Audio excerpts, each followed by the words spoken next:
¿Cómo están? Una excelente mañana para todos ustedes. Bienvenidos y bienvenidas a Vis a Vis con Carla Arcentales. Tenemos importante información tomando en cuenta que tal vez a Mario Godoy ya le quedan pocos días como el presidente del Consejo de la Judicatura, y eso si es que la Asamblea Nacional toma la decisión de censurarlo políticamente. Pero antes de eso quiero contarles el antecedente de por qué digo esta situación, porque como ustedes saben, el día de ayer la solicitud de juicio político ya fue analizada por el CAL. Pero lo que sí sucedió es que los legisladores de la Revolución Ciudadana presentaron primero la solicitud de juicio político, que ahora entró a la unidad de análisis técnico, la unidad técnica legislativa, y ahora a través de eso tendrán que esperar 3 días para poder analizarlo y ahí sí dar paso a que el juicio político pase a la Comisión de Fiscalización encabezada por Ferdinand Álvarez del oficialismo. Muchos han dicho que esta decisión que ha tomado el CAL después de que vaya a la unidad técnica legislativa es para dilatar procesos, para ganar tiempo, pero vamos a ver qué mismo pasa, cuando incluso la misma ministra de Gobierno, Natalie Murillo, durante esta semana dijo que definitivamente ADN sí respaldará al juicio político. Lo mismo dijo pues Valentina Centeno antes de escuchar la comparecencia de Mario Godoy ante la Asamblea Nacional, y vamos a ver cómo actúa. A la par, también hay mucha expectativa y esperamos también que la Fiscalía General del Estado pueda actuar, porque al parecer habría intromisión en la justicia de nuestro país, algo que tiene que ser investigado en estos momentos, tal y como ha pasado con otros presidentes del Consejo de la Judicatura, así como con Wilman Terán. Nosotros estaremos haciendo un seguimiento de toda esta información y les contaremos qué pasa con el futuro de Mario Godoy, que es parte del tema que vamos a tratar el día de hoy aquí en Vis a Vis, para lo que nos va a acompañar Roger Celi, quien es el coordinador del Observatorio Legislativo para tratar este tema, pero también es importante enfocarnos en otros. Estaremos con el internacionalista Esteban Santos para hablar sobre la famosa llamada que hizo Donald Trump a Gustavo Petro, en donde se trataron diferentes temas: narcotráfico, también la captura de Nicolás Maduro en Venezuela y fue llevado a los Estados Unidos, incluso cómo frenar ciertas acciones del ELN y demás. ¿De qué se trata esta llamada? ¿Hay estrategia política? ¿Hay bipolaridad? ¿Será que Donald Trump quiere bajar tensiones regionales? Vamos a estar analizando este tema el día de hoy. Y también estará con nosotros Gisela Garzón, militante de la Revolución Ciudadana, tomando en cuenta de que Gabriela Rivadeneira podría ser la próxima presidenta del partido. ¿Qué opinan sus coidearios? ¿Qué opinan los otros militantes de la Revolución Ciudadana? Esto tomando en cuenta que hay algunas personas que ya se han bajado del barco por su seguridad, como sucedió con el primer presidente que quería lanzarse para la militancia de la Revolución Ciudadana. Vamos a ver qué sucede y estaremos conversando sobre estos temas con Gisela Garzón. Así que bienvenidos y bienvenidas a Vis con Carla Arcentales. Aquí arrancamos. En 2025 se ganaron más de 150 millones de dólares en premios por todo el Ecuador. Que este 2026 llegue con muchos más ganadores. Lotería Nacional, Junta de Beneficencia. Visionarias presenta su informativo Vis a Vis, hoy con Carla Arcentales. Un espacio de entrevistas, análisis y opinión junto a los protagonistas de la noticia en un diálogo directo. Periodismo de calidad y lo más destacado del acontecer nacional e internacional. Suscríbete a nuestro canal de YouTube Visionarias CC y sigue la transmisión en vivo. Este programa es retransmitido por RTU, Vito TVO, Radio Centro Guayaquil 101.3 FM, Marca TV, Radio Oxígeno 102.1 FM Riobamba, Macro Digital Televisión, OnePlus TV, Radio Online EC, La Naranja EC, Radio Di Blue 88.9 Guayaquil. Aquí empieza Vis a Vis, hoy con Carla Arcentales. Bienvenidos. Hola amigos de Visionarias, sean bienvenidos a esta nueva jornada informativa. En los últimos días la preocupación de la ciudadanía de que los apagones se repitan ha aumentado, principalmente porque el nivel del embalse de Mazar ha ido disminuyendo. Sin embargo, la ministra de Ambiente y Energía, Inés Manzano, aseguró en una entrevista para Radio Centro que en Ecuador no habrá apagones, ya que el país cuenta con un suministro eléctrico suficiente. Escuchemos lo que dijo la ministra. Señora ministra, concretamente, ¿hay riesgo de apagones? ¿Hay o no emergencia eléctrica? A ver, no hay ningún riesgo de apagón. Acordémonos, vamos a hacer una comparación. 2024 no había lluvias, no había energía. 2026 no hay lluvias, pero hay energía. ¿Eso qué significa? Que lo que hicimos todo el año pasado, mantener nuestro embalse Mazar, que es el embalse más importante porque no es un embalse de pasada, ese embalse que está siempre al tope, y para eso son los embalses. Cuando hay la época en que no hay lluvia, pues comienzas a utilizar la energía que está represada en el embalse. Y obviamente también otro tipo de hidroeléctricas que tenemos. Entonces, la tranquilidad que les quiero dar es que no existe eso y que nosotros hemos hecho, como bien tú señalabas al inicio, algunas inversiones. Este año tienen que entrar 300 megavatios nuevos de térmica, que es la energía firme, y adicionalmente lo que tú mencionabas de energía solar. Aparte, hemos hecho mucha inversión en temas de subestaciones eléctricas, porque las subestaciones eléctricas, para que se conozca, son las que te pueden también ayudar a que no haya pérdida de energía. Cada año hay un incremento de demanda.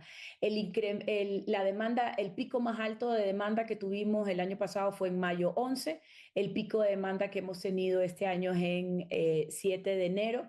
Pero con la tranquilidad de decirles que nosotros tenemos una disponibilidad de megavatios de 5.518 en disponibilidad.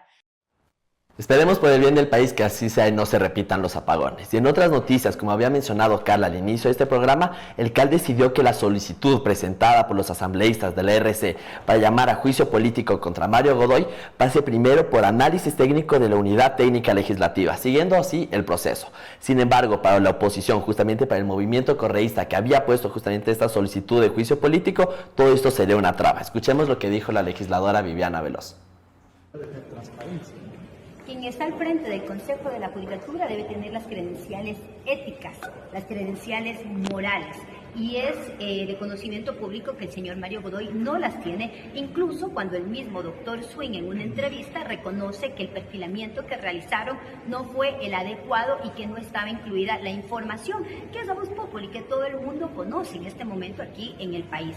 Ahora nosotros desconfiamos de la Comisión de Fiscalización, porque allí ya archivaron 2 solicitudes de enjuiciamiento político, por lo tanto hacemos también un llamado a que toda la ciudadanía esté vigilando la actuación de los asambleístas de ADN, porque esta comisión también es controlada por ellos. Entonces, vuelvo y recalco, si en el CAL, en la Comisión de Fiscalización o aquí en el Pleno no dan sus votos, distinto a lo que dicen en el discurso, porque los asambleístas de ADN han manifestado que apoyarían la solicitud de enjuiciamiento, que apoyarían el juicio, la misma ministra de Gobierno el día de hoy, pero como...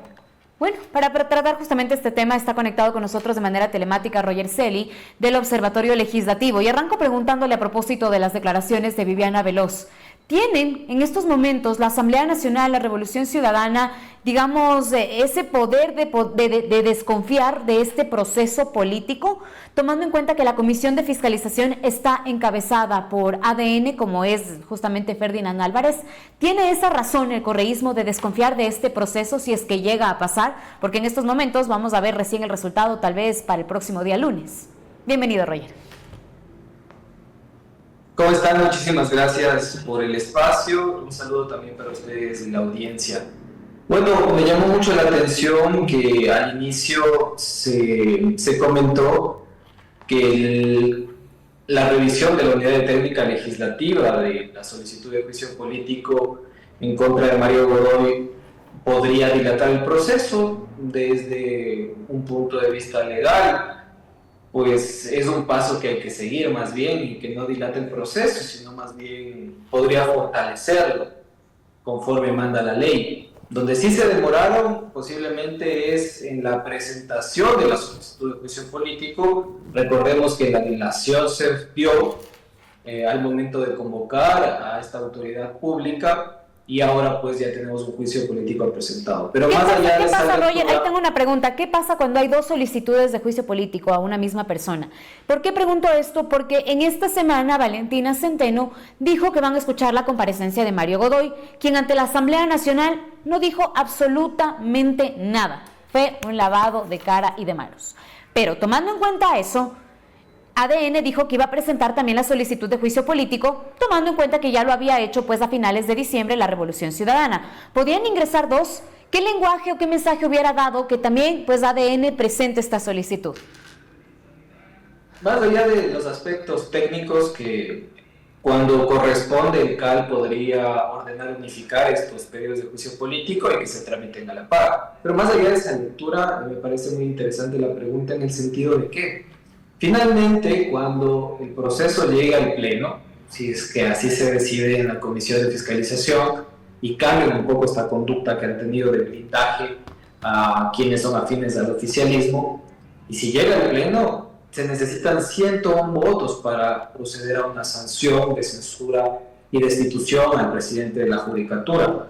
Es decir, veremos tal vez a la Revolución Ciudadana y el oficialismo votando juntos por una misma causa. Ese es el gran reto que tiene ahora la Asamblea Nacional, en encontrar la forma en la cual se determina una responsabilidad a esta autoridad pública y esto sea lo principal más allá de lo ideológico partidista. Entonces, cuando nosotros vemos un poco más atrás al proceso, pues realmente, más allá de la técnica que se dé en materia de fiscalización y control político, lo que va a importar, Carla y amigos, es la voluntad política, en este caso que tenga ADN, de sumarse hacia una posible investigación responsable a lo acontecido con Mario Godoy, así como una posible sanción. Estamos hablando de un proceso que podría marcar un antes y un después al respecto de cómo está funcionando el Parlamento ecuatoriano.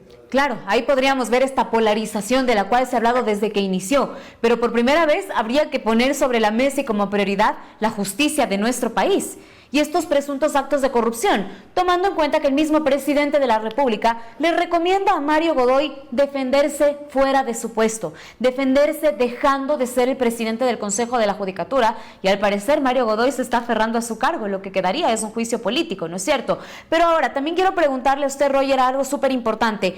El CAL decide enviar la solicitud de juicio político de la Revolución Ciudadana a la Unidad Técnica Legislativa y en 3 días se tomará una decisión.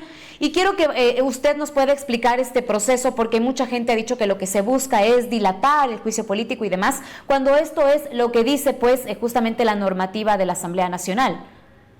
Sí, la normativa de la Asamblea Nacional establece un proceso adecuado, en este caso para que la Unidad Técnica Legislativa verifique de manera técnica, como lo dice su nombre, si es que la solicitud cumple con los requisitos de ley, para que no se caiga en el camino, si es que hablamos desde una mirada política.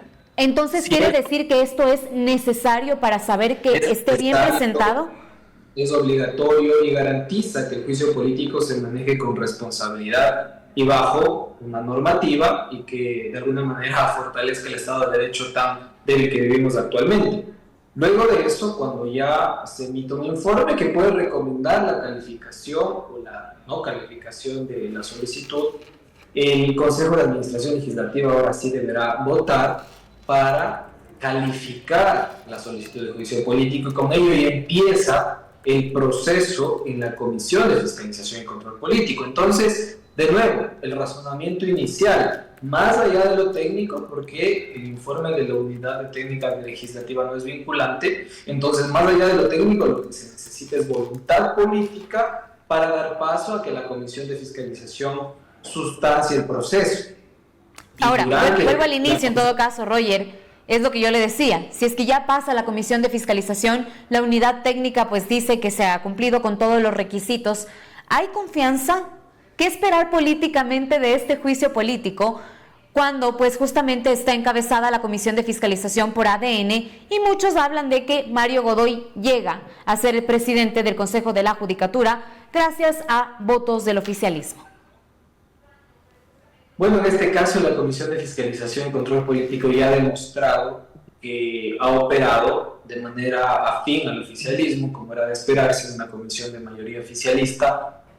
En este caso, recordemos el proceso de juicio político en contra del ministro de Salud, por ejemplo, o en contra de la ministra de Energía, en donde no se dio paso, ni siquiera llegó a la Comisión de Fiscalización y la voluntad política no se dio para que en realidad haya un proceso responsable dentro de la Asamblea Nacional. En su momento se calificó los procesos de fiscalización como un show de parte del propio oficialismo, pero ahora lo que se espera, dadas las condiciones de este caso y dada la desconfianza que podría darse en el sistema de justicia y con todas las denuncias que están apareciendo, lo más responsable, Carla, más allá de si hay una sanción o no, es que el señor Mario Godoy sea investigado de manera responsable con pruebas técnicas y que en la Comisión de Fiscalización y Control Político se sustancie cuál es el incumplimiento de funciones del señor Mario Godoy. Es que ahí vale la pena, perdón que le interrumpa, pero ahí vale la pena lo que yo decía al principio. Tienen que haber 2 investigaciones en simultáneo. ¿Y por qué digo esto? Porque una debería emprender la Fiscalía General del Estado por interferencia a la justicia. Y otra, políticamente, debería hacerlo pues justamente la Asamblea Nacional. Y de esa manera yo entiendo que hay independencia de funciones, pero hay más sustanciación de pruebas, creería yo, si es que lo hacen como en conjunto, ¿me explico? En este caso, y de nuevo una pregunta muy interesante, no funciona la justicia política como la justicia ordinaria. Exacto, yo sé, son independientes. Lo que vamos a ver es posiblemente un proceso de fiscalización que tenga más una connotación política. Es decir, que posiblemente, incluso en el tiempo de sustanciación que se dé en la Comisión de Fiscalización, no haya, como ya ocurrido en otros procesos, toda la documentación o las pruebas fehacientes que demuestran un cumplimiento de funciones claro y expreso del presidente de la Judicatura, pero sí los votos y esa voluntad política de nuestros representantes generen que esta autoridad sea sancionada y salga del cargo. Eso también es posible. Y uno de los principios de los procesos de enjuiciamiento político son esos: oportunamente separar del cargo a una autoridad que está accionando de manera ilegal o que está omitiendo alguna decisión que está perjudicando a la gestión pública.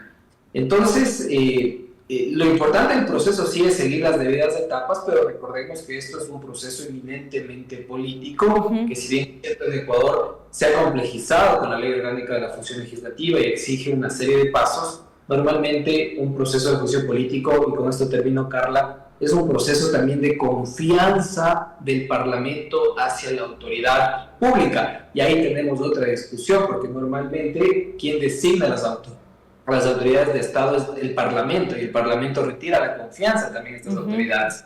Acá no, aquí en Ecuador lo que tenemos es un invento llamado Consejo de Participación Ciudadana y Control Social, que de alguna manera desnaturaliza esta relación Parlamento-autoridad. Y ahorita Fantoni, Swin, que lo nombré en la terna, así, lavados las manos como si no pasara absolutamente nada. Y ahí vemos jueces que necesitan protección para poder emitir sus fallos. Y tienen que reaccionar otras personas dentro del Consejo de la Judicatura para que ahora el juez incluso Serrano tenga que hacer teletrabajo y poder ejercer su derecho limpio y transparente a poder ser un juez de anticorrupción. Algo completamente deplorable, digamos, para la política de nuestro país. Pero más allá de eso, hablemos un poco entonces de los tiempos.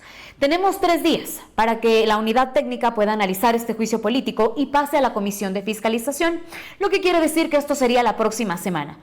Si no me equivoco, Roger, y usted me va a explicar paso a paso todo esto, un juicio político toma 45 días, lo que quiere decir que si llega a votar a favor el oficialismo y también la Revolución Ciudadana, Mario Godoy podría estar fuera de su cargo para finales de febrero, inicios de marzo.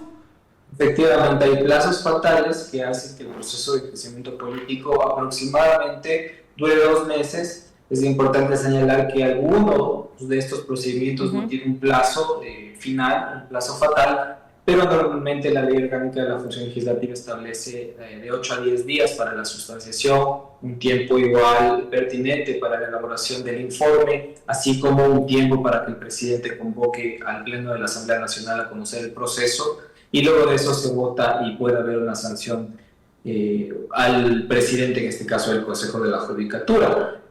Lo importante acá también es pensar en que si este tiempo, que realmente es breve para lo que suele manejarse a nivel internacional en un proceso de enjuiciamiento político, no produce, y esta es una lectura personal y más bien de una lectura de coyuntura política, si en Ecuador no pasa algo mucho más grave que haga que esto se enfríe de alguna manera y que el proceso de enjuiciamiento político en el Pleno de la Asamblea Nacional ya llegue sin fuerza política y no haya los votos suficientes o la memoria colectiva suficiente como para garantizar que esta autoridad sea sancionada. Ahora, con esto que usted me dice, lo que quiere decir es que si no pasa nada más relevante e importante en nuestro país, el juicio político sí se tendría que finalizar y darse en el lapso de 45 días, pero ¿permite la función legislativa que pase de ese tiempo?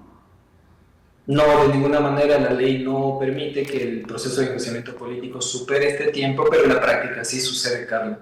Y hay muchos procesos que se han quedado en el limbo jurídico. Por ejemplo, en la Comisión de Fiscalización no se han alcanzado los votos para resolver, aprobar un informe que recomienda el enjuiciamiento político o su archivo, sino simplemente no hubo los votos para nada. Eso puede pasar. Esa podría ser la trampa, entonces, para que Mario Godoy no vuelva a declarar ante el Pleno y responda a las preguntas.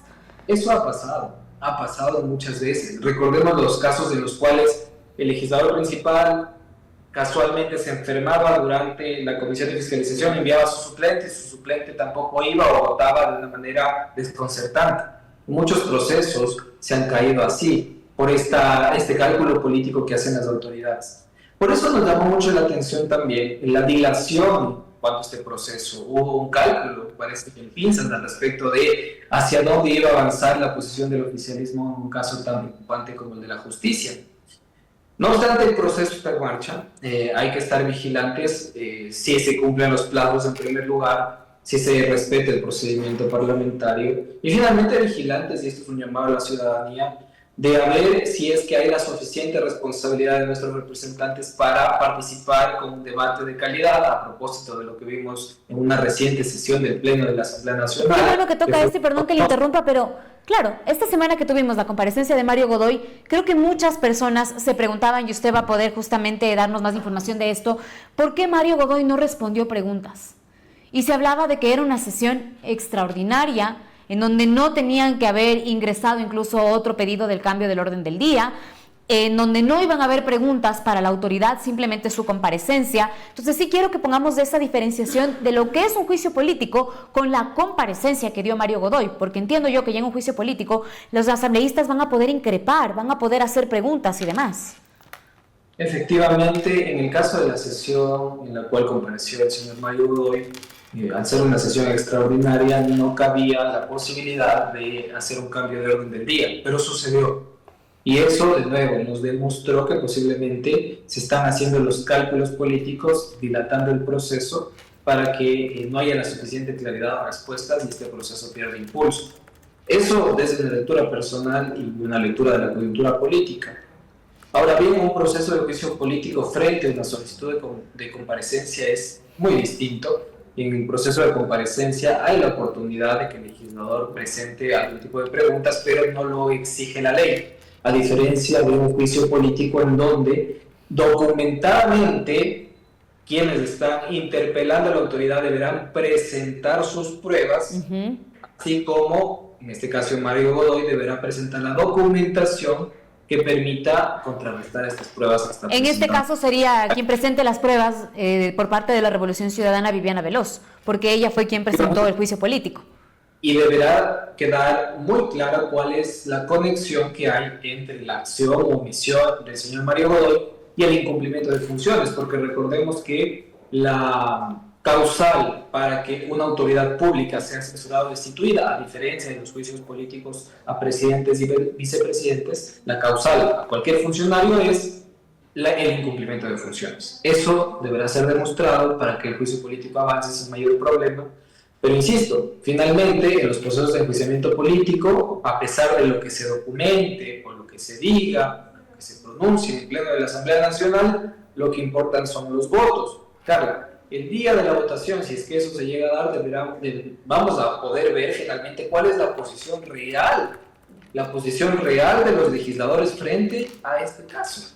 Vamos a ver votos rojos, verdes o azules, a favor, en contra, en abstención, que van a determinar finalmente si es que esta clase política está preparada para sancionar a corruptos, como estamos viendo en este caso. Le voy a preguntar una opinión, usted desde el Observatorio Legislativo y ante los últimos shows políticos que se han dado en la Asamblea Nacional, ¿qué percepción le da a este juicio político que de alguna manera va a dar una calificación al Parlamento, como bien lo ha dicho usted? Bueno, este juicio político empieza con el debido proceso hasta el momento. Desde la lectura técnica avanza y esperemos que el Consejo de Administración Legislativa cumpla con la ley.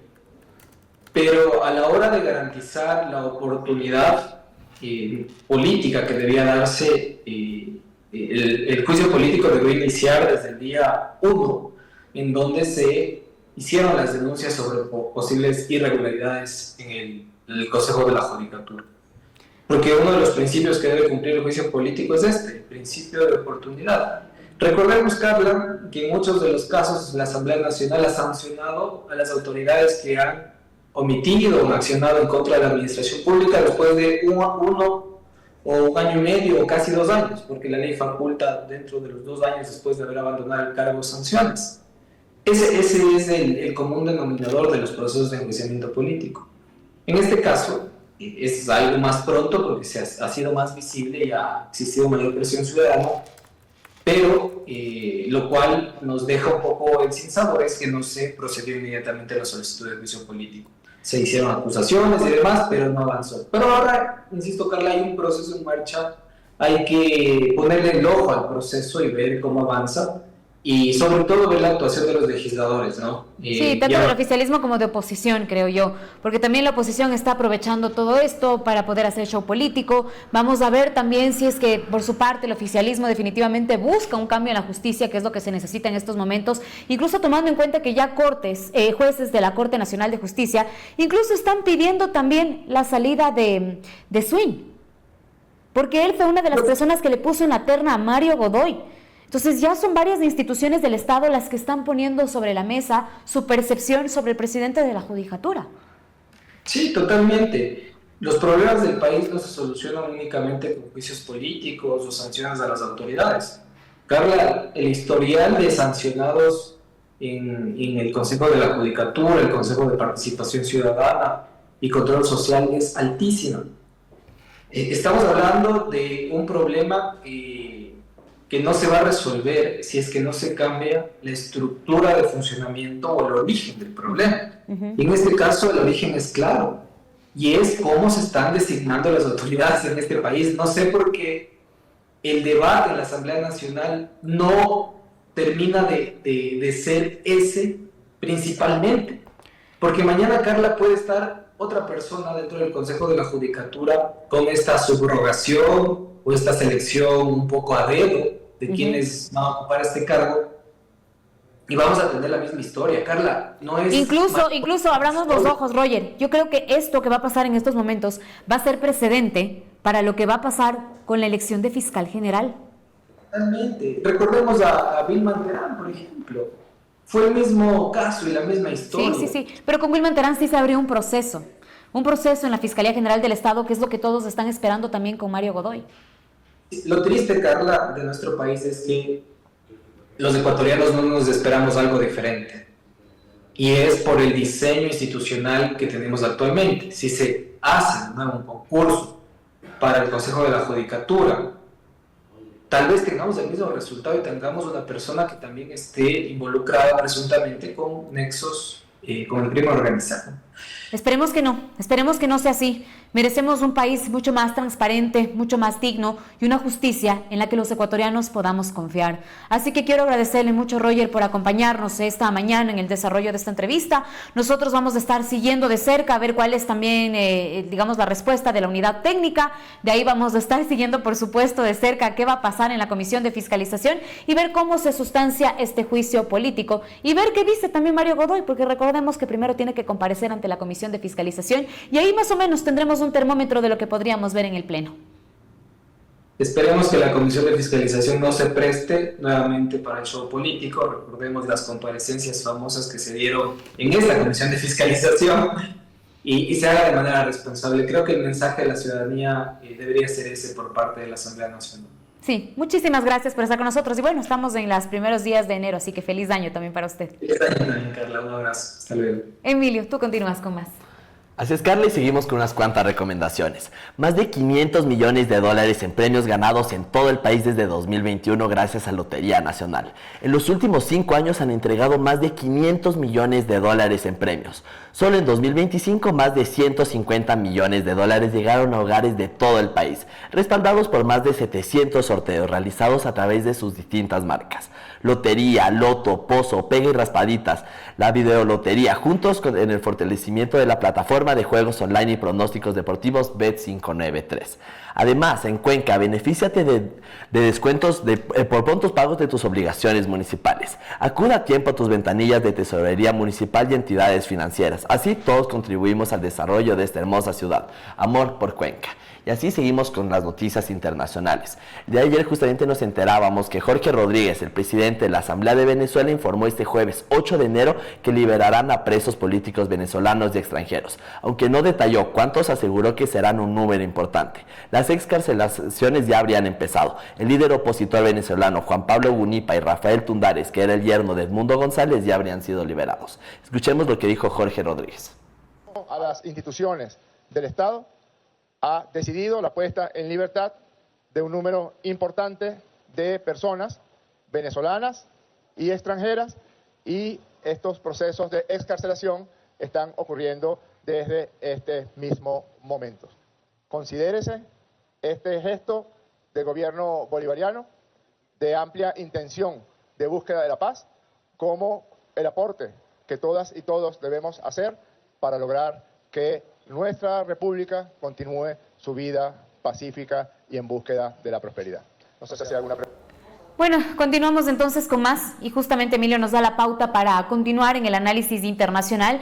Quiero agradecerle a Pablo Begnini, él es analista internacional, por estar junto a nosotros de manera telemática para preguntarle su primera percepción de esta llamada que hace Donald Trump por 15 minutos a Gustavo Petro para poder hablar sobre la situación del ELN, la lucha contra el crimen organizado y la situación que atraviesa en estos momentos Venezuela. Así que, ¿cómo le va? ¿Cómo percibe usted esto que acabamos de ver y que a todos nos deja atónitos con tantos escenarios sobre la mesa? No sé, quiero preguntarle a usted cómo lo ve y ya le voy a decir también la percepción que tenemos aquí en Visionarios. Bienvenido. Buenas tardes, muchas gracias por la invitación, por el espacio, un gusto estar aquí. A ver, qué pregunta tan compleja pero tan necesaria. Yo comenzaría diciendo eso. Ahora mismo vemos un acercamiento de otro tipo entre el gobierno de los Estados Unidos y en este caso el presidente Petro. Y es que esta es la segunda parte de una cruzada técnica e inmediata que han tomado ya los Estados Unidos frente a lo que ellos consideran la principal amenaza proveniente de América Latina, ¿no? Y es el tema del narcoterrorismo como tal, bajo la figura de estos gobiernos que podrían estar inmiscuidos en actividades ilícitas y que son muy importantes, considerados muy importantes para los Estados Unidos. Luego de la captura y extracción de Maduro, Estados Unidos está tomando, a mi criterio, una estrategia mucho más disuasiva con Colombia. Y es que el primer acercamiento con el presidente Petro en términos generales ha sido bastante positivo. Lo que está intentando hacer Donald Trump es acercarse a Petro, poner las condiciones ya planteadas sobre la mesa y ofrecerle la posibilidad de diálogo muy similar a la que ya le ofreció a Maduro en su momento. No olvidemos que antes de lo que pasó tácticamente, militarmente con Maduro, hubo un acercamiento de parte de Trump, ¿no? Y varios ofrecimientos que, si bien no conocemos a fondo cuál fue el contenido de ese diálogo, la idea era, mira, podemos pactar tu salida pacífica. No sucedió y Estados Unidos tomó represalias. Creo que algo similar sucede con Petro. Yo no creo que inmediatamente Estados Unidos vaya a intervenir en Colombia como lo hizo con Venezuela. No creo que sea así, pero creo que está poniendo las condiciones claras sobre la mesa para un futuro a mediano y largo plazo, ¿no? Yo le voy a dar otra lectura. La primera, sí, en efecto, coincido con usted en que lo que quiere es bajar las tensiones regionales, ¿no? Donald Trump. Pero el segundo escenario es también invitarlo hacia los Estados Unidos. No sé cómo lo haría cuando ya le ha suspendido la visa. Y tercero, también hay la percepción de que podría ser una trampa. ¿Y por qué digo esto? Porque ¿qué tal que lo invita a los Estados Unidos? ¿Qué tal que Petro va y termina como Nicolás Maduro encerrado en una cárcel? ¿Podría darse esta percepción? Porque recordemos que Donald Trump es el hombre más poderoso del planeta y de él no se sabe qué se puede esperar. Entonces yo le pongo todos estos escenarios sobre la mesa. ¿Qué piensa usted que podría ser realidad? Me parece interesante la postura, pero ahí diferimos un poco. Yo quiero aclarar algo. Creo que es importante lo que voy a decir ahora, y es que el caso de Maduro y el de Petro son distintos. Creo que todavía son distintos. A Nicolás Maduro nunca se le reconoció el gobierno. Es decir, Estados Unidos se ha referido siempre a Maduro como el presidente ilegítimo de Venezuela. ¿No? Es decir, esas elecciones fueron amañadas. Y perdón que le diga, pero para mí es tan ambiguo todo esto, porque si Estados Unidos dice que Nicolás Maduro es el presidente ilegítimo, pero sí reconoce a Delcy Rodríguez, que es parte también de ese gobierno, no sé, ¿no? No, completamente, pero a ver, el orden internacional derivado de la Segunda Guerra Mundial ya no se mantiene. Creo que es un mito, hablo como internacionalista y como profesor, creer que ese orden se mantiene vigente. Ha cambiado radicalmente. El derecho internacional ya no es garante de las relaciones internacionales. No lo es. Creo que en algún momento lo fue.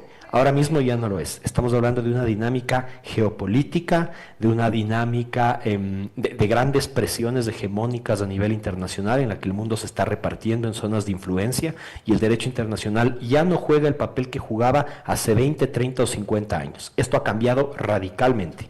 Por lo tanto, sí, parece contradictorio que los Estados Unidos no reconozca a uno y sí reconozca a otro, pero así funcionan las dinámicas de poder internacional.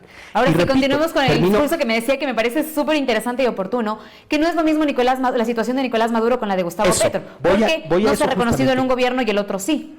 Correcto. Sucede algo, y es que a pesar de las diferencias ideológicas que existan entre Trump y Petro, hay que partir del principio de que Estados Unidos reconoce el gobierno de Gustavo Petro, y Petro es el presidente legítimo, democráticamente elegido de Colombia. Por lo tanto, su trato no es igual que con Maduro, que era desconocido, ¿no? El argumento legal que utiliza Estados Unidos es que Maduro es el jefe de un cartel internacional, es un narcoterrorista, y hay que extraerlo y juzgarlo porque representa un riesgo, una amenaza para la seguridad de los Estados Unidos. Con Petro no es lo mismo, porque por más acusaciones o locubraciones que podamos hacer de la figura de Petro en el poder, él sí es un presidente reconocido. Otra cosa será cuando Petro termine el mandato y después de los acuerdos a los que puedan llegar con este diálogo.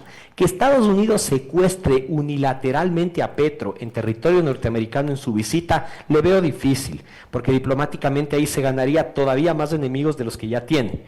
Pero creo que es un acercamiento interesante y que Donald Trump va a poner reglas claras ahí, incluso preparando el escenario para lo que se viene con las elecciones colombianas y quien le sucede en el mandato a Petro, porque a mi criterio es muy difícil que él gane las elecciones otra vez. Yo le voy a agregar un ingrediente más a lo que usted acaba de decir que me parece súper oportuno, y es que tampoco ha dicho, ¿no? Pero no es lo mismo que el presidente de Estados Unidos diga que Nicolás Maduro es un narcoterrorista y el líder de un cártel, como lo ha dicho incluso también con Nicolás Maduro.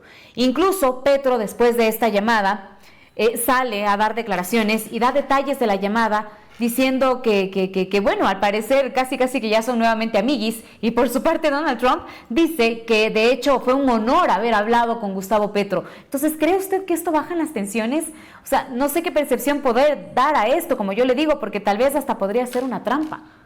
A ver, estamos de acuerdo, las tensiones están bajando, pero eso no significa que en los vaivenes estratégicos no puedan cambiar, Trump no pueda cambiar de postura, puede pasar también, ¿sí? Creo que el acercamiento, cuando uno hace estudios estratégicos, entiende que la diplomacia es la primera línea de prevención de conflicto. Yo siempre digo que es la primera línea de defensa. La diplomacia evita guerras, siempre, todo el tiempo. El trabajo de la diplomacia es que a través del diálogo y la concertación política se puedan evitar conflictos armados. Ese es el objetivo de la diplomacia, por excelencia, para eso se crea. Y esta llamada, pues da... ¿no? Primero conversemos a ver si podemos llegar a un acuerdo. De que sea una trampa así manifiesta, yo lo veo un poco difícil dada la coyuntura. Ahorita Estados Unidos tiene abiertos demasiados frentes políticos en el mundo y su rol de mediador hace que tenga que pagar caro todos esos frentes políticos al mismo tiempo, ¿no? Está el Medio Oriente, que no se ha solucionado, y está Rusia y Ucrania, hay temas en África también, ahora mismo Venezuela, abrir otro con Colombia, digamos, es complicado también. Eso representa un peso político importante para los Estados Unidos. Yo creo que ahora la intención de Trump es bajar la tensión, conversar con Petro, poner las reglas claras. Yo al discurso de Trump lo leo muy claro. A mí no me parece que el discurso de Trump es difuso, ni mucho menos, al contrario. Yo lo veo muy, muy, muy claro, ¿no? Nosotros representamos lo que es la seguridad hemisférica en nuestra región. Claramente queremos poner las reglas por encima de cualquier otra cosa. No estamos dispuestos a negociar y nuestra primera amenaza es el narcoterrorismo y lo vamos a combatir. Y esto no es nuevo, esto tiene 25 años, si no es más. Pero parece que ahora mismo, además del discurso, el discurso va acompañado de acciones. Ahora, yo le voy a decir algo porque usted también agrega otra arista importante, y es que este es un año electoral en Colombia. ¿Por qué tratar de llegar a acuerdos con Gustavo Petro cuando casi está de salida? Cuando podríamos tener una papeleta en Colombia que en estos momentos, sin que sean calificados por el Consejo Nacional Electoral de ese país, hay casi 48 aspirantes a la presidencia. Entonces quiere decir que va a haber un voto demasiado disperso de la ciudadanía en Colombia, y ante eso tal vez Gustavo Petro queda fuera de la jugada. ¿Por qué hace Trump esta llamada a una persona que tal vez ya no siga liderando Colombia y que no tiene el respaldo ciudadano? Porque la gente, justamente por sus salidas al aire, tal vez un poquito entonado, por sus declaraciones pasadas de tono, por ser algo grosero con las mujeres, incluso de su gobierno, ha causado que la ciudadanía tenga mucho descontento con Gustavo Petro. Entonces, ante eso, se nota que no tiene el respaldo de la gente. ¿Por qué Trump le llama, con todos estos antecedentes, a Petro?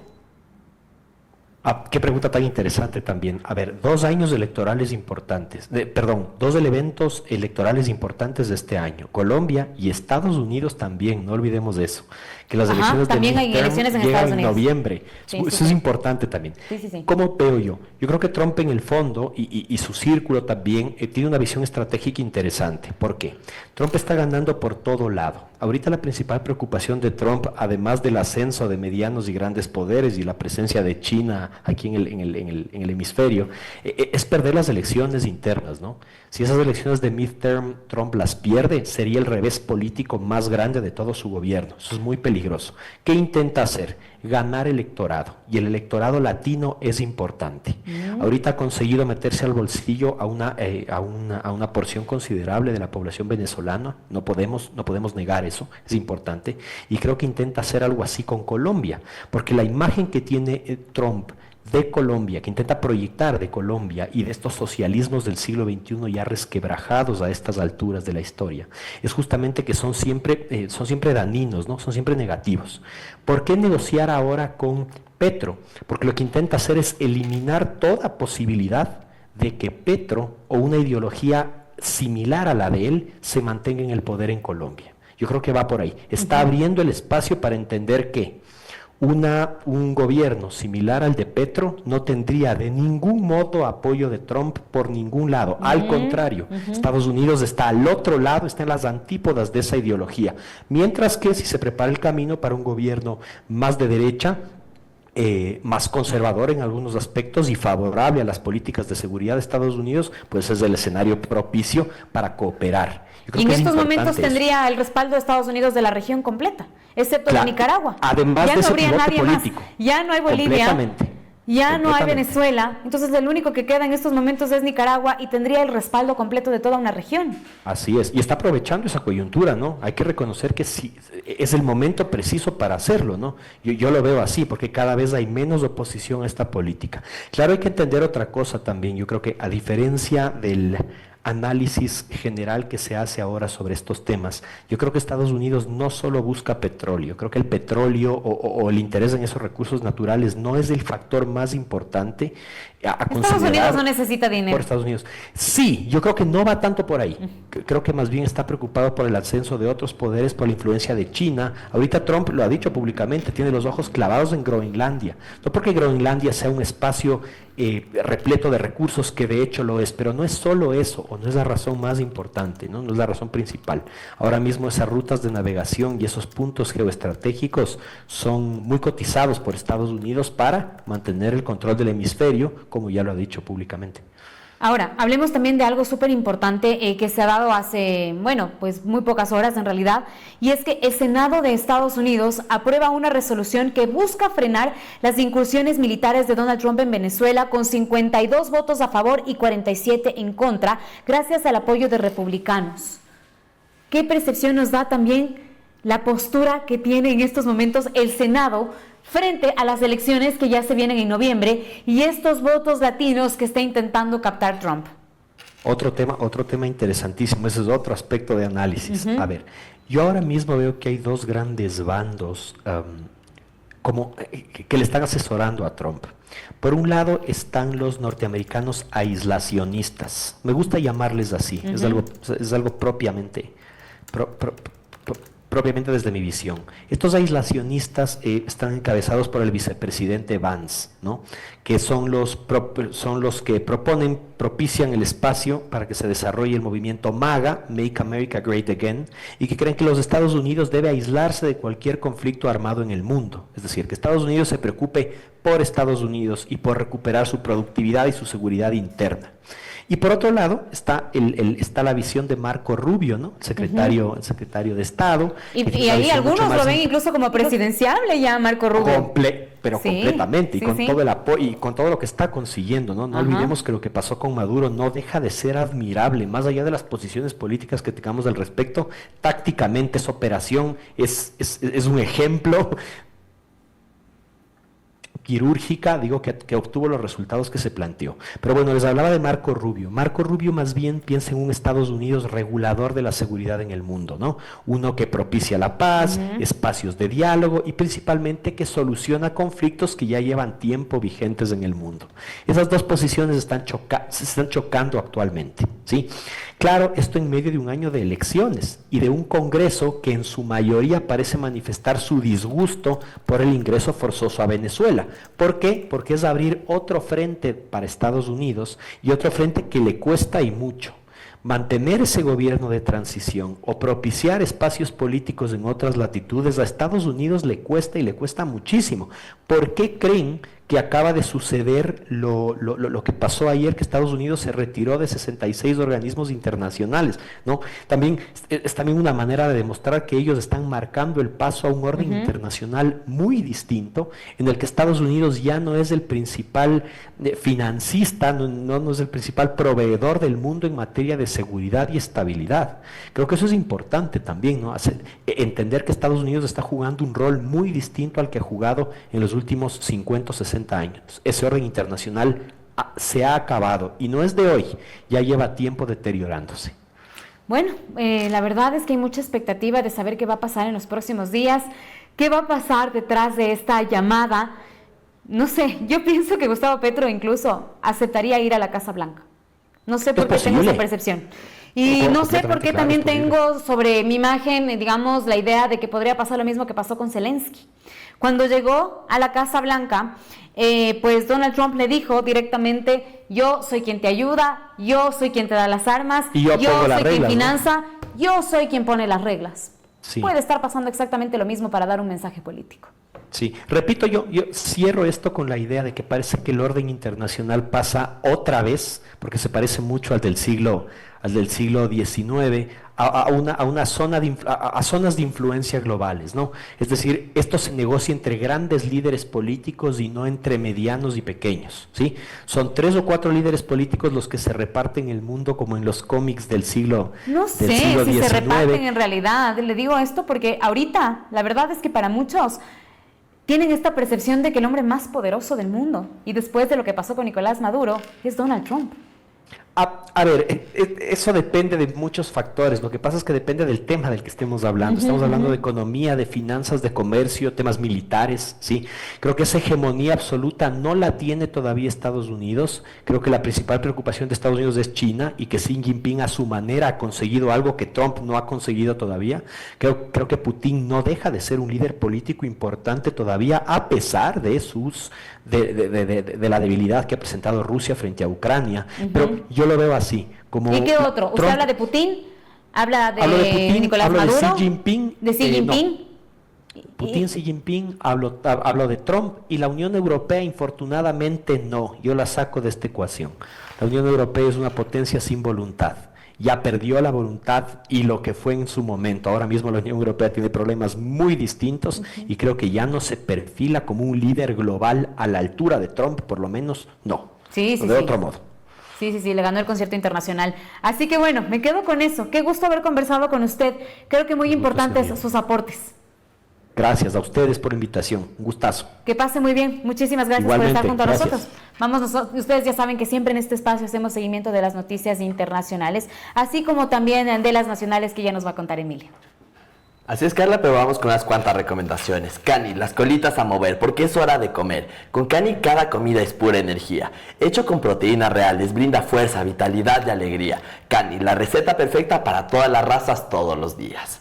Vivant, llénate de frescura, llénate de energía. Con Vivant Natural Spring Water, cada sorbo conecta con tu esencia. Color real, porque Vivant saca lo mejor de ti. Y así vamos con nuestra última entrevista del día.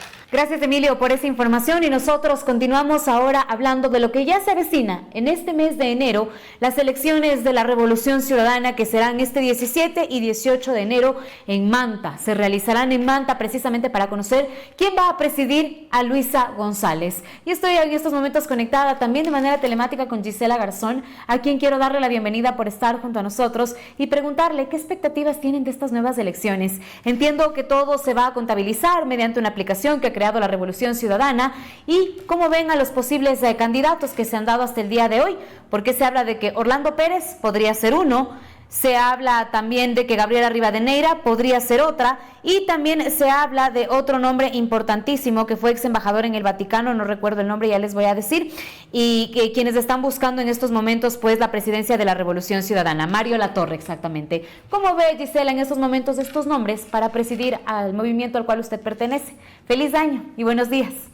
Hola, buenos días, gracias a ustedes por el espacio, siempre es un gusto, y bueno, complejo que sea un mejor año, pero hay que trabajar en colectivo para lograrlo en todo caso.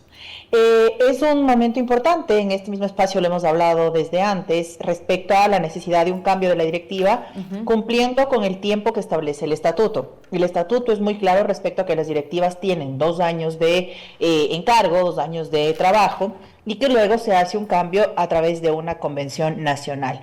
Estos 2 años se han visto de alguna forma alterados porque las elecciones, la consulta, en fin, una serie de cosas que han obligado a postergar este cambio de la dirección, pero finalmente se va a dar. Debía ser en noviembre del año pasado, coincidía con las fechas de la consulta, y entonces va a ser la próxima semana. Y es no solo necesario, sino además importante destacar, lo bueno hay que hacerlo de esa manera, que tendrá una participación de quienes estén allí presentes en Manta, como de quienes no estén, la militancia de los migrantes, por ejemplo, porque se ha activado una posibilidad de hacerlo a través de la aplicación. El partido tiene su aplicación móvil y a través de eso se genera un registro de alrededor de 14,000 participantes. Entonces va a ser una votación mucho más amplia, la primera vez que se vota a través de esta modalidad, y que esperamos llegue a la inscripción de candidaturas o la inscripción de listas, que se cierra hoy con la lista de consenso que se ha anunciado desde diferentes espacios. Es legítimo, yo tomo las palabras de una reciente entrevista del compañero Rafael Correa, que es legítimo tener espacios de pertenencia, posturas internas y demás, pero que se requiere también una lista de consenso que sume a cada uno de estos espacios y que por supuesto asuma lo que viene. Y lo que viene es un trabajo territorial, es indispensable un trabajo territorial, pero además una posibilidad de construir, de repensarnos desde la interna en una serie de elementos que nos requiere este tiempo.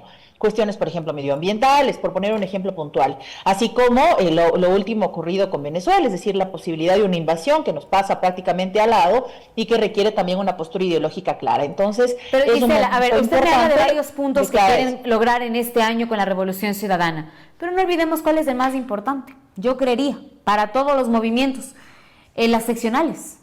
Este es un año preelectoral. Y eso va a ser súper importante, yo creo que para todos, para el oficialismo, para ADN, para la Revolución Ciudadana y demás. Y también va de la mano de quién va a ser su autoridad. Entonces, digamos, ¿quién tiene en estos momentos la mayor confianza? Porque tal vez, y si tenga que ser alguien más visible. Por ejemplo, frente a un señor Latorre, ¿no es cierto? A un Mario Latorre, que fue ex embajador en el Vaticano, frente a una Gabriela Rivadeneira, no sé, se la lleva por delante Gabriela Rivadeneira justamente por toda la trayectoria que ha tenido en la Revolución Ciudadana. ¿Qué están esperando ustedes de quién sea su próximo líder? Después de que Luisa González, aparte de ser la presidenta de la Revolución Ciudadana, fue también su presidenciable. Lo hemos visto acá y lo hemos hablado también contigo, Carla, respecto a que una de las enseñanzas que como militantes tenemos es que hay que separar de alguna forma conducción de elección por la brevedad con la que se dieron las cosas recientemente, es decir, una elección tras otra, muerte cruzada, elección, año y medio después otra vez elección, hubo una serie de acontecimientos que dejan varias lecciones. Sin duda es importante pensar en la próxima elección seccional, no solo porque tenemos representantes en las provincias más grandes del país, sino porque además hay que sostener aquellos compañeros que sin estar en las más grandes también están haciendo un trabajo importante. Imbabura, por ejemplo, Otavalo, por ejemplo, compañeros que están avanzando en una serie de cosas a pesar de las demandas de los últimos acontecimientos, de la paralización, en fin. Son compañeros que no precisamente son los más visibles a nivel nacional, pero que también están haciendo un gran trabajo, y no se diga los compañeros y compañeras en las juntas parroquiales y en las concejalías. Es decir, hay una serie de responsabilidades de cara a las seccionales, pero me parece que una de las enseñanzas que nos dejan, no los últimos camisetazos, porque me parece que es intrascendente hablar de quienes venden su conciencia por unas cuantas monedas, pero lo que sí se debe exigir es, de cara a una siguiente elección, es un trabajo territorial, porque la gente, sentir que la gente le está pasando mal, compromete un trabajo importante en cualquiera sea el cargo de elección popular.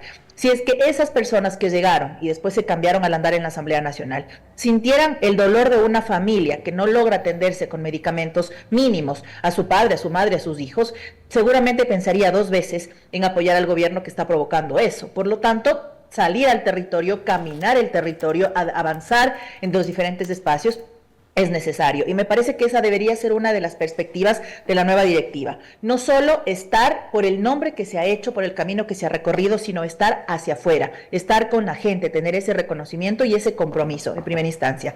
Y me parece que para eso es indispensable no solo alguien o un hombre que suma diferentes espacios, que logre liderar de manera contundente, sino fundamentalmente que tenga claridad ideológica. Y también lo hemos hablado en este espacio y valga la pena retomarlo. Claridad ideológica no para detestar al que piensa distinto, para nada. De hecho, hemos logrado incluso coincidir en algunos puntos con personas que piensan distinto, pero sí claridad ideológica para construir un programa de gobierno que le haga al frente a lo que ahora nos gobierna, que es el Fondo Monetario, que es la deuda externa y una serie de cosas más. Lo que usted me dice en estos momentos, una serie de pasos importantes que seguir antes de llegar a una próxima elección. Todo se construye desde la base, creo yo, y todo se construye desde los territorios también, y llegar a una seccional con un proyecto claro ideológicamente es fundamental.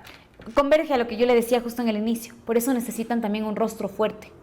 Alguien que en estos momentos tenga bien mapeado cuál va a ser el futuro de la Revolución Ciudadana, porque hay que aceptarlo.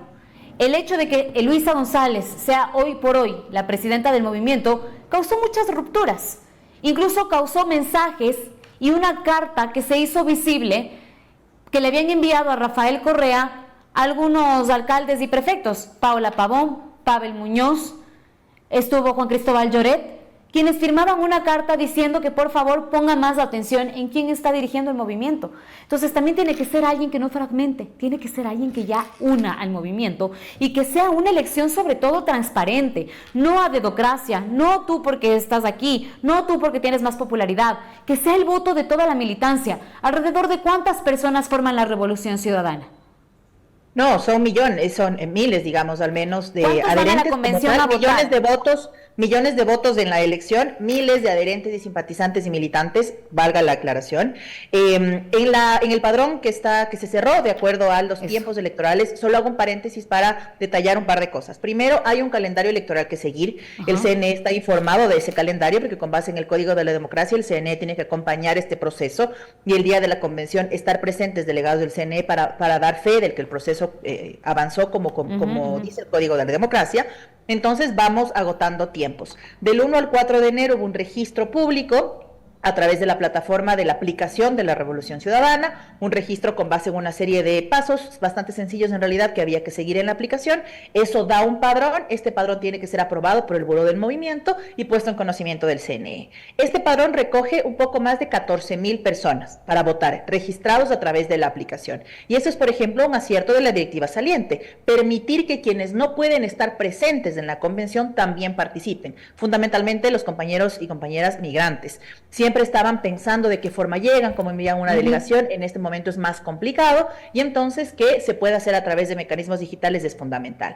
Y por supuesto que hay que buscar no solo esa unidad y esa posibilidad de participación, sino además un reconocimiento de aquellos errores que se pudieron haber cometido y de aquellos aciertos que se han cometido. Por supuesto que al tratarse de una organización del tamaño de la Revolución Ciudadana, los problemas que ocurren en el partido se vuelven de debate público. Seguramente estos mismos problemas u otros manejan organizaciones como ADN, pero no se vuelven de debate público. De esta organización política, sí. Y si es que es necesario... ¿Y cómo van a saber por quién votar? U otra cosa... O sea, si es que, yo me pregunto, ¿cómo van a saber por quién votar? ¿Va a haber una especie de campaña? ¿Van a presentar propuestas? Dentro del calendario electoral se incluyen un par de días de campaña, si no estoy mal, son 2, máximo 3 días de campaña y un día de silencio electoral previo a la convención.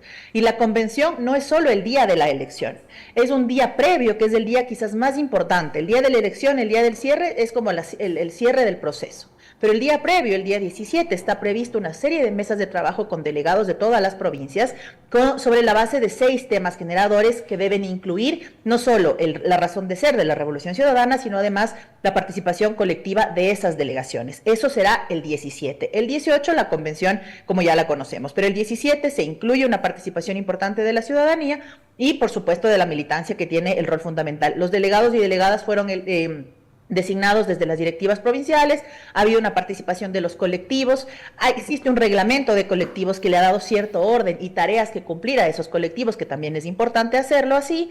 Entonces hay una serie de cosas pendientes. Y nuevamente voy a insistir en esto, perdón, Gisela, ¿hasta cuándo van a tener definidos quiénes serían los posibles candidatos? El 9 se cierra la posibilidad de presentación de listas. O sea, ya hoy. Sí.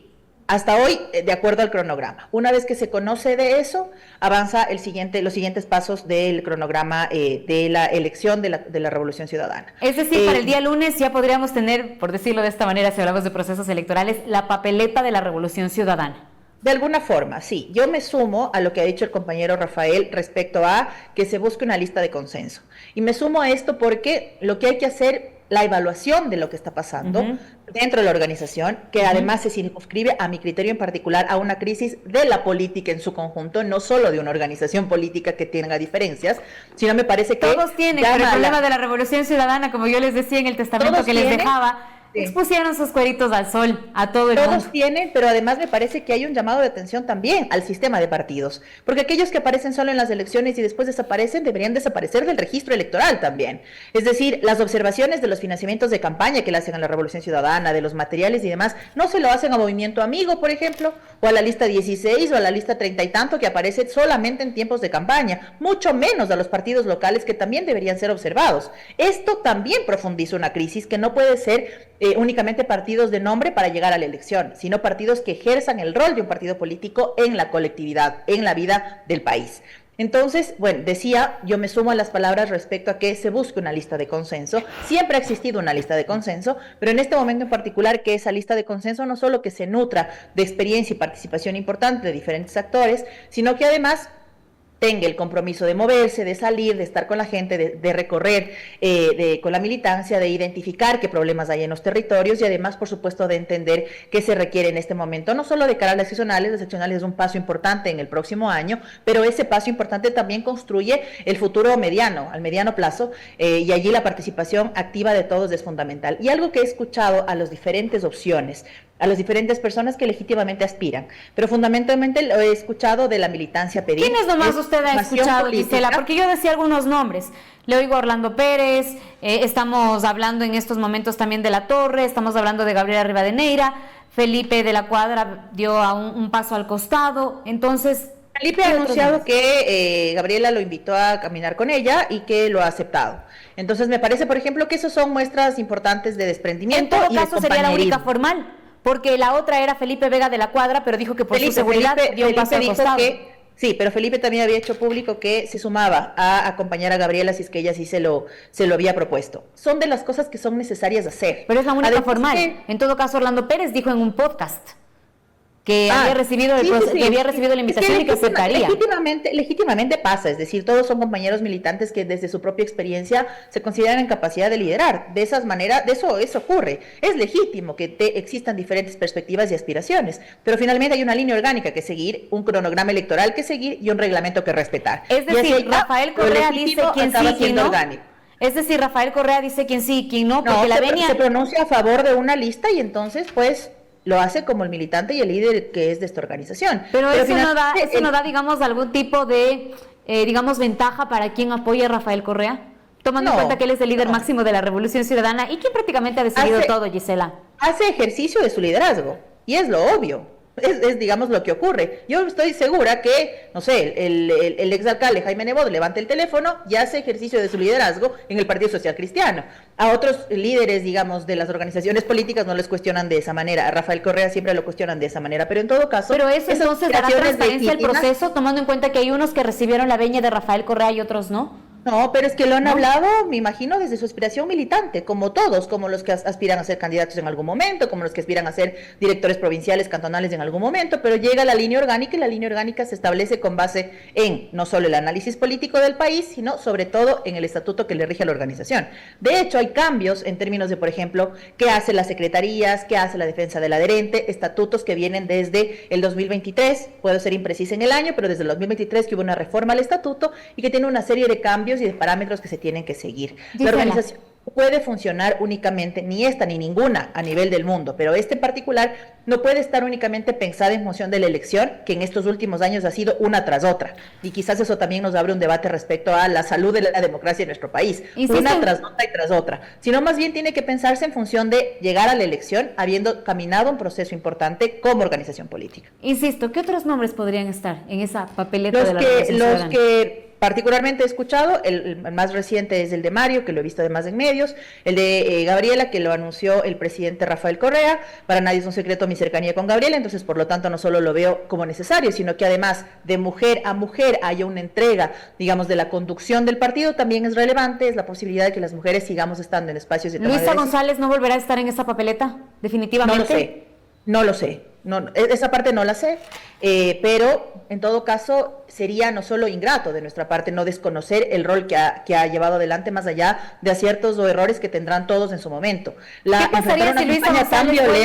Enfrentar una campaña tan violenta, y lo hemos hablado, donde su familia ha estado involucrada, se ha cuestionado a sus hijos, donde ella misma ha estado expuesta por sus decisiones personales, no le debe pasar a nadie, a ninguna mujer de ninguna tendencia política. ¿Qué va a pasar en el movimiento si Luisa González se vuelve a lanzar, tomando en cuenta que con ella se hace toda esta fragmentación del movimiento? No, más bien me parece que la búsqueda del consenso es eso también, que todos los sectores estén representados, que todos los sectores estén sobre la mesa y que todos los sectores logren no solo llegar de cara a la directiva, sino asumir las responsabilidades que la directiva nueva nos encargue. Si hay alguien que se incomode por alguna tarea militante que encargue la directiva nueva, entonces se habrá entendido que no busca construir un partido, sino busca representación individual. Y en un colectivo, como una organización del tamaño de la Revolución Ciudadana, cualquier ego se quedó con ADN. El trabajo militante, en este caso, tiene que venir de la mano con otras tareas, responsabilidades, donde lo personal siempre ha quedado de lado cuando la militancia se exige desde otros espacios. Quiero preguntarle algo. ¿Gabriela Rivadeneira en estos momentos sería la presidenta del movimiento, pero ejercería desde México? Lo que tengo entendido es que llegará a la convención, estará en la convención. ¿Qué otros temas se manejen a la interna de la estructura misma de la convención? Desconozco. Pero si usted dice que lo que quiere es hacer más trabajo territorial, ¿cómo Gabriela Rivadeneira podría ser la presidenta si es que está en México como asilada política? En todo caso, si lo ponemos o lo hacemos una equiparación entre lo que pasa con ADN, la presidenta de ADN es la secretaria de la Administración Pública y tampoco hace territorio. Entonces, digamos, cada organización decanta sus procesos, no es adecuado adelantar ninguna alternativa de lo que pase el día de la convención. Yo hago eco de las palabras que ha dicho Rafael Correa en entrevistas recientes, se busca un consenso, es legítimo tener diferentes espacios de pertenencia, pero finalmente se busca un consenso y se dará una línea orgánica. Usted me pregunta como militante de la Revolución Ciudadana, Gisela, ¿estaría de acuerdo con que la presidenta del movimiento al cual usted representa, pues, dé directrices desde México? Es que me parece que además de hacer de menos a una figura de exilio, que fue provocada por la política de este país. Es decir, cuando se fueron, que huían. Cuando participan en la política, que por qué opinan desde otro territorio. Cuando son parte de la organización política, que por qué lo hacen a distancia. Más bien preguntémonos por qué hemos tenido que ver a compañeros tras las rejas, que ver lo que está pasando con Jorge Glass y que ver con compañeros que han tenido que acogerse al exilio para salvar sus familias. El padre de Gabriela Rivadeneira murió hace un poco más de un mes. Cuando ella sale del país en el 2019 por la paralización de octubre, los medios a nivel nacional lo señalaron como testaferro de Gabriela. Ese proceso le significó estar detenido, mermar su salud. Tiempo después fue sobreseído de la causa porque no hubo pruebas. De ese sobreseimiento no se dijo una palabra. Por lo tanto, olvidarse a veces de la historia reciente suele ser conveniente, pero la realidad de nuestra organización es que tiene compañeros que han tenido que exiliarse para precautelar su integridad. Por lo tanto, eso no se puede dejar de lado. Hay una serie de consideraciones que estarán tomando. Como militantes nos corresponde honrar esta historia y que el proceso siga avanzando conforme está establecido en el cronograma, que ha sido difundido a través de los diferentes espacios y puesto en conocimiento en asambleas provinciales. De hecho, Pichincha tuvo una asamblea provincial al arranque del año. Si no estoy mal, el 2 de enero tuvo una convención de manera virtual, como está hecho el territorio, para avanzar con el registro para la votación y demás. Entonces, se siguen cumpliendo los tiempos y sobre todo que se llegue a feliz término en un espacio que no solo tenga representación, sino que se asuma con total responsabilidad. Eso nos exige no solo nuestra organización, sino el país. Una alternativa de gobierno, una alternativa política, una alternativa electoral, todo aquello que debe construirse en colectivo. Me quedo con eso, Gisela, agradeciéndole mucho por esta intervención. En todo caso, estaremos pendientes de cuál es esa papeleta formal de la Revolución Ciudadana y seguiremos de cerca lo que pase pues de este 17 y este 18 de enero en Manta. Así que gracias por darnos todos los detalles de lo que será esta convención. Un gusto siempre, gracias a ustedes y sí, gracias por la expectativa. Ya falta poco, se está cumpliendo este cronograma y bueno, el CNE está dando también el seguimiento del caso como corresponde ante el Código de la Democracia y bueno, avanzaremos en esto y cumpliremos la tarea militante que nos corresponda. Muy amable, gracias por estar junto a nosotros. Gracias también. Gracias a todos ustedes también por acompañarnos en el desarrollo de la información. No se olviden de seguirnos a través de nuestras redes sociales, Visionarias DC, y por supuesto también a nuestro canal de WhatsApp. Ya tienen ahí el código QR para que activen su cámara, se suscriban y así tengan todos nuestros videos y las noticias de primera mano. Nuestra comunidad es muy amplia y queremos que usted también sea parte de esta. Les deseo a todos una excelente jornada. Yo soy Carla Arcentales, siempre gustosa de acompañarlos en el desarrollo de las entrevistas. Buena jornada. En 2025 se ganaron más de 150 millones de dólares en premios por todo el Ecuador. Que este 2026 llegue con muchos más ganadores. Lotería Nacional, Junta de Beneficencia. Visionarias presentó su informativo Vis a Vis hoy con Carla Arcentales, un espacio de entrevistas, análisis y opinión junto a los protagonistas de la noticia en un diálogo directo. Este programa fue retransmitido por RTU, Vito TVO, Radio Centro Guayaquil 101.3 FM, Marca TV, Radio Oxígeno 102.1 FM Riobamba, Macro Digital Televisión, OnePlus TV, Radio Online SE, La Naranja SE, Radio Di Blue 88.9 Guayaquil.